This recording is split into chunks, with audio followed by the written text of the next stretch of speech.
Hello and welcome to the DraftKings Daily Trot. I am your host, Josh Shepardson, and you can follow me on Twitter where I post as @bchad50. And we got ourselves a dozen games on the MLB slate tonight, so let's get right into things and let's look at the pitchers. The top pitcher on the slate by price tag, by statistics on the season, is Zach Greinke, but he's opposing Scott Kazmir, who's the third most expensive pitcher on the slate. And as a result of facing another strong pitcher and a decent offense in the Astros, he is only a modest betting favorite tonight. Pinnacle Sports has him checking in as a -119 favorite. So paying that much for Zach Greinke seems a bit steep on a Coors Field slate when he's not when he's far from a guaranteed W. He should twirl a fine game, but I think there are different ways to skin that cat, so to speak, tonight. Sonny Gray checks in at $100 cheaper. He's a slightly bigger favorite against a Rays team that struggles with right-handed pitching. Sonny Gray's been good for the most part of late. He did have a nice 5 2/3 inning start with 5 strikeouts. Unfortunately, he allowed 4 runs. Only one of them was earned, though, so he did end up picking up 15.4 DraftKings points.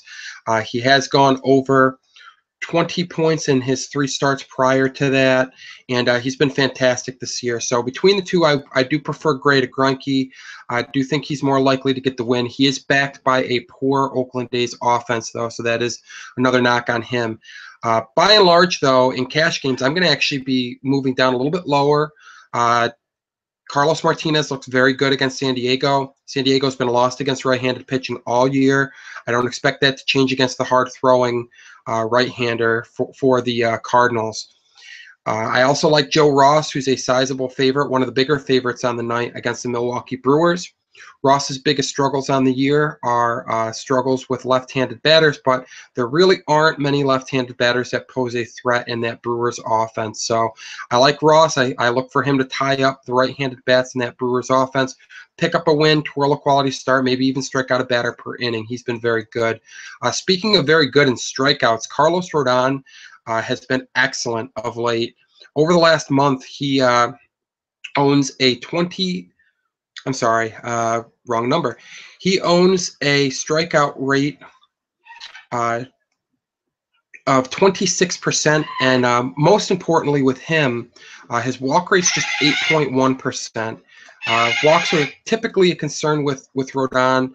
8.1%, still not a great walk rate, but it's significantly better than he's been at times this year. So definitely a fan of Rodon tonight, especially in GPPs, but even in cash games, his current form is really good, and he's facing a Mariners team that struggles with lefties, and their biggest bats, with the exception of the biggest bat in that lineup, Nelson Cruz, are left-handed. So guys like Seager and Cano, you certainly prefer having a left-handed pitcher face them, and that's the case with Rodon. If he can navigate Nelly Cruz tonight, I like his odds of turning in a good start. So those are my top pitching options tonight, and let's get right to the hitters, which we got a few big totals on the board. Let's start with Colorado's, obviously, and headlining the catchers is Travis d'Arnaud at $4,700.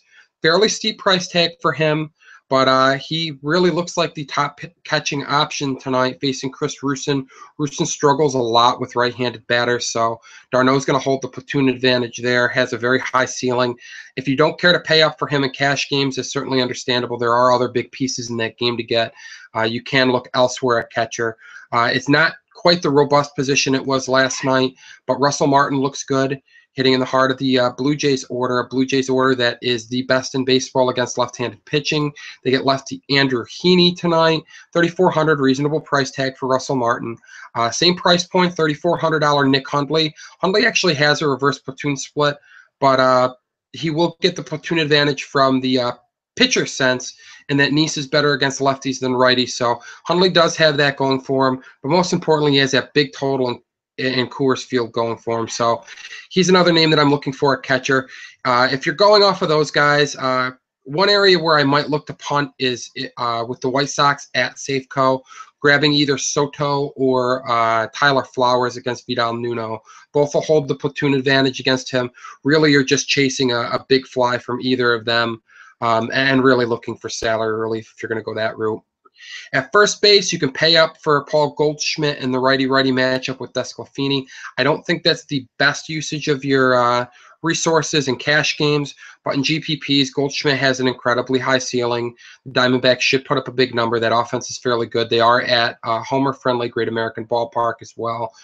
In that same ballpark, though, I do like Joey Votto a little bit better tonight against Freddie Randall Delgado. Delgado coming out of the bullpen to make a start for the Diamondbacks tonight. Chris Davis at home against Kyle Gibson is a very nice matchup. He is my highest ceiling favorite first baseman of the night because he does get the righty and he has that sweet left-handed batter park factor for homers at Camden Yards. Gibson doesn't miss a ton of bats, so that's also going in Davis's favor. $5,000 Eric Hosmer is an interesting play tonight because he is priced so close to the elite first base options. Hosmer's played at a fairly elite level this year. Gets a righty and Matt Barnes tonight. Like the matchup, like the ballpark. Don't think you need to pay all the way up to him in cash games, but again, another GPP option. Good ballpark factors there at Fenway Park for offense. David Ortiz is opposing him in first base eligible here. The designated hitter is very good.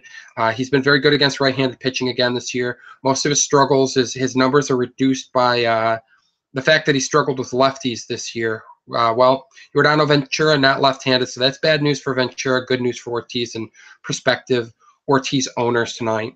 Jose Abreu against Vidal Nuno. Cheaper, high ceiling alternative to some of the other names I've already rattled off. Like him against Nuno tonight. Edwin Encarnacion facing a lefty, Andrew Heaney. Get used to hearing these Blue Jays names. Most of them have actually fairly nice price points tonight, so do like a number of those bats. If you're looking for cheap exposure to Matt Barnes at first base, you can go with Eric Hosmer's teammate, switch hitter Kendrys Morales. Royals have a nice 4.5 run over-under total tonight, so don't be shy about getting your Royals in there. And Morales gives you a cheap look at using the Royals from a good lineup spot. And then hiding down in the bargain bin, first base and outfield eligible, $2,300 Kyle Parker. The Rockies have not faced a left-handed pitcher in more than a week. So the last lineup that they trotted out against a lefty featured Kyle Parker playing first base and left-handed hitting Ben Paulson sitting on the bench. So if Parker is in the lineup facing the lefty, I do think that that's a nice bargain price for a guy at Coors Field. Doesn't have a big sample size in the big leagues at all against lefties. So I would say by and large disregard those numbers and reference his minor league numbers for a better idea of how he hits left-handed pitching. And as a right-handed batter, he's going to hold that platoon advantage over Jonathan Neese. Second base, not a position I'm in love with tonight. Ben Zobrist looks like a solid option against Matt Barnes. Again, that 4.5 run total looks pretty good for all those Royals. D. Gordon's been on fire, gets Aaron Harang tonight. Reached base 3 more times last night after reaching base 3 times the night before, and 3 times the night before, and 3 times the night before. And you get the idea. He's been on base a ton of late. Stealing bases and just reaching, but don't love that Marlins offense. Makes it tough to score runs when they just are lacking a lot of firepower behind him. But he is a great table setter. He gets on, he steals bases. If you want to pay up for him, he is a GPP option for sure, but I don't think you need to pay up at second base tonight. Brian Dozier against Chris Tillman is a nice righty-righty matchup for Dozier because Dozier hits for power, Tillman not missing bats, good combination for him. But this is a position that I'm looking to punt at by and large. Wilmer Flores, second base and shortstop eligible, $3,500 tonight. Colton Wong, $3,300 against Ian Kennedy. Kennedy has some struggles with left-handed batters, so I like that matchup. And Kike Hernandez, $2,900. I suspect he will be in the lineup, probably playing second base.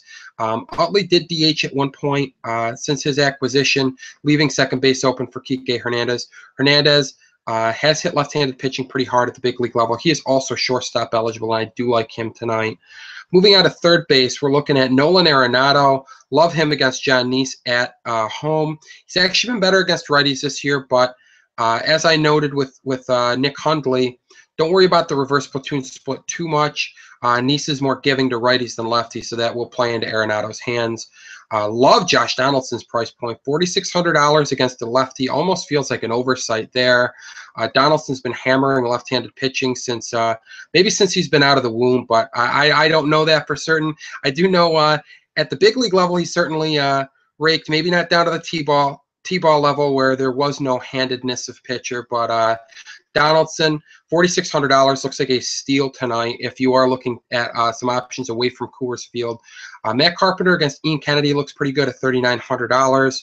And then not a lot of bargain options, but Juan Uribe stands out as one at $3,400. He's going to be batting right-handed against Chris Rusin. He's at Coors Field. Those two things are two very favorable check marks in the pros column for using Juan Uribe tonight. And then another sneaky cheap option, I believe anyway, is Jake Lamb against Anthony Desclafini.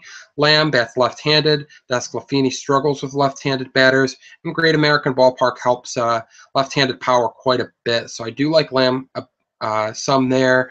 And then I prefer him at shortstop as opposed to third base. But you got Ruben Tejada.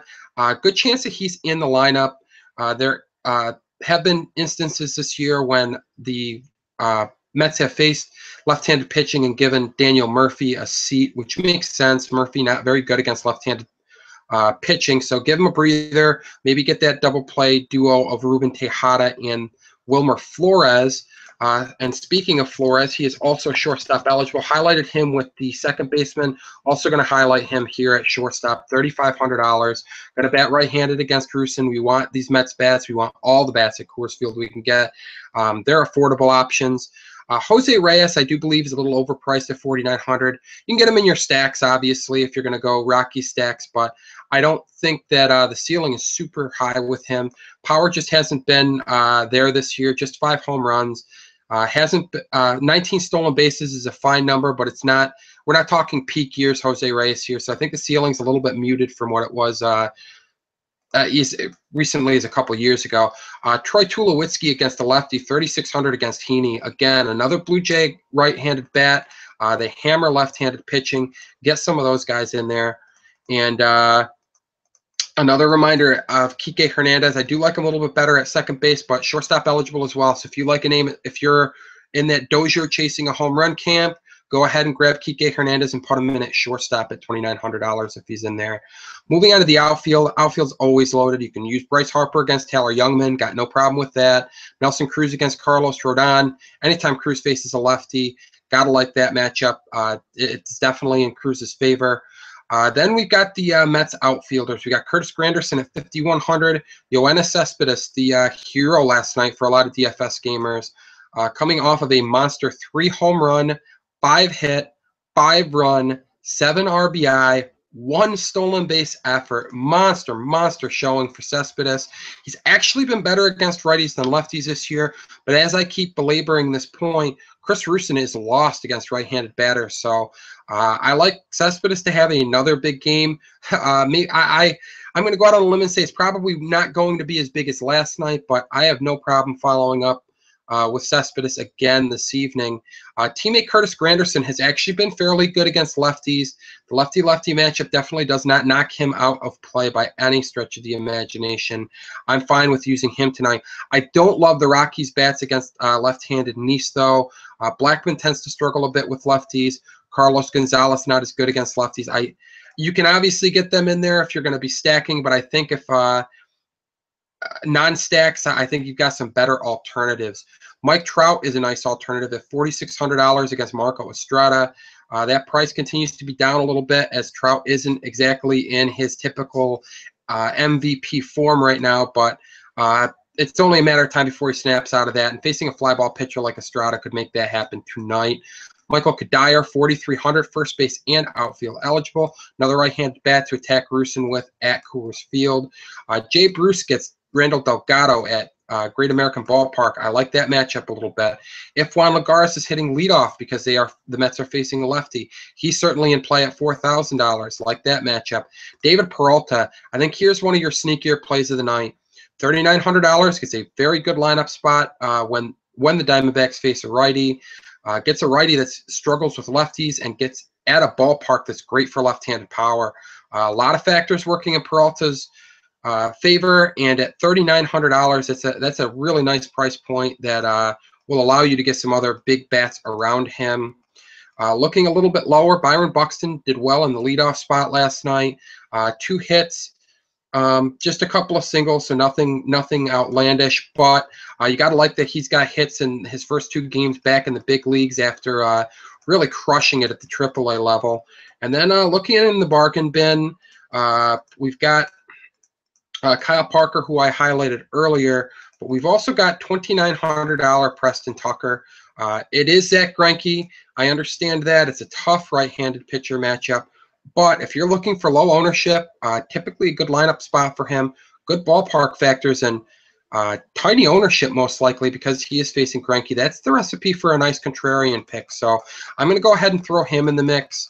Not a guy that I'm going to own a ton of shares of, but you can certainly consider him. And then even cheaper, we got Scott Van Slyke, lefty killer, facing Scott Kazmir at Minute Maid Park. So another guy that's got some ceiling that should be fairly low owned because he's facing a tough pitcher, but that's the type of guy that can make a big difference in GPPs for you. And on that note, I'm going to wrap up the podcast.